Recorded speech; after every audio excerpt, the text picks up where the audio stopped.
The Saints kicked off the madness, sending star tight end Jimmy Graham and the fourth-round pick to the Seahawks for center Max Unger, and Seattle's first-round pick.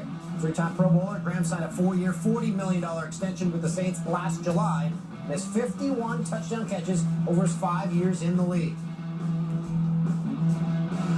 Chip Kelly continues to reshape the Eagles roster, sending Nick Foles to the Rams in exchange for Sam Bradford. Bradford, the #1 overall pick in 2010, has not played in the game since tearing his ACL in 2013. Foles was a Pro Bowler in 2013, but suffered a broken collarbone November the 2nd and missed the final 8 games of this season. The Ravens traded 5-time Pro Bowl defensive tackle Haloti Ngata to the Lions in a move designed to create salary cap space for Baltimore. The move also fills a big hole for the Lions, left by the departure of Ndamukong Suh.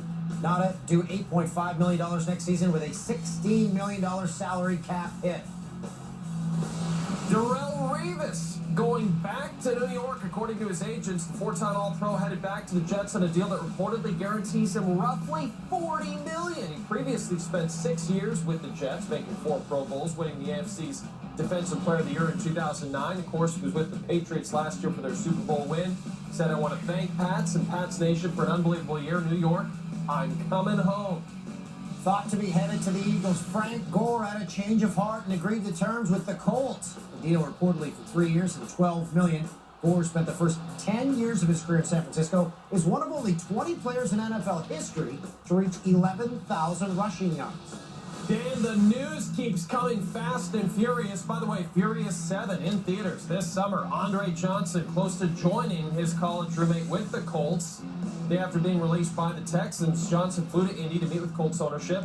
Johnson had been only one of 4 players in NFL history to play for one franchise and have 1,000 receptions. Jeremy Maclin decided to team up with his former head coach in Kansas City, agreeing to terms with Andy Reid and the Chiefs. The deal will reportedly pay the former University of Missouri star roughly $11 million per year. This stat still boggles my mind. The Chiefs did not have a single touchdown reception by a wide receiver last season.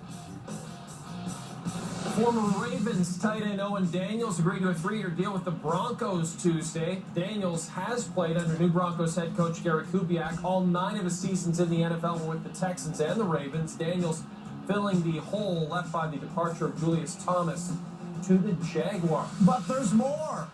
Former Raven Torrey Smith is off to the Bay, agreeing to a 5-year deal with the 49ers. The deal's reportedly worth $40 million with $22 million guaranteed. Smith averaged nearly 16 yards per reception in 2014, had 11 touchdowns. Since being drafted by the Ravens in 2011, his 44 catches of 25 yards or more ranked 7th in the league. Well, I guess we're done. That's all we... Oh, there's more! Former Packers linebacker A.J. Hawk agreed to terms on a 2-year deal with Cincinnati. The Centerville, Ohio native, released by the Packers after 9 years in Green Bay, left the team as the franchise's all-time leading tackler. Hawk coming off surgery to remove bone spurs in his ankle. Percy Harvin's brief stay with the Jets is over after New York released the wide receiver on Tuesday. The move comes after the Jets acquired Brandon Marshall from the Bears. Harvin was traded to New York from the Seahawks in October, caught only 29 passes for 350 yards and a single touchdown for the Jets. Among other deals agreed to on Tuesday, Brian Hoyer leaves the Browns to compete for the starting QB job with the Texans. Linebacker Trent Cole says goodbye to the Eagles after 10 years to sign with the Colts, and former teammate Kerry Williams also departs Philadelphia. He'll join the Legion of Boom in Seattle.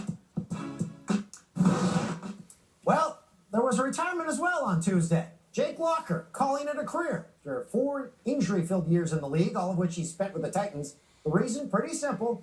Locker just had no desire to play anymore. Fox Sports 1 NFL insider Mike Garafolo, he actually broke the news. You know what? He's standing by with Jay. Yeah, this is...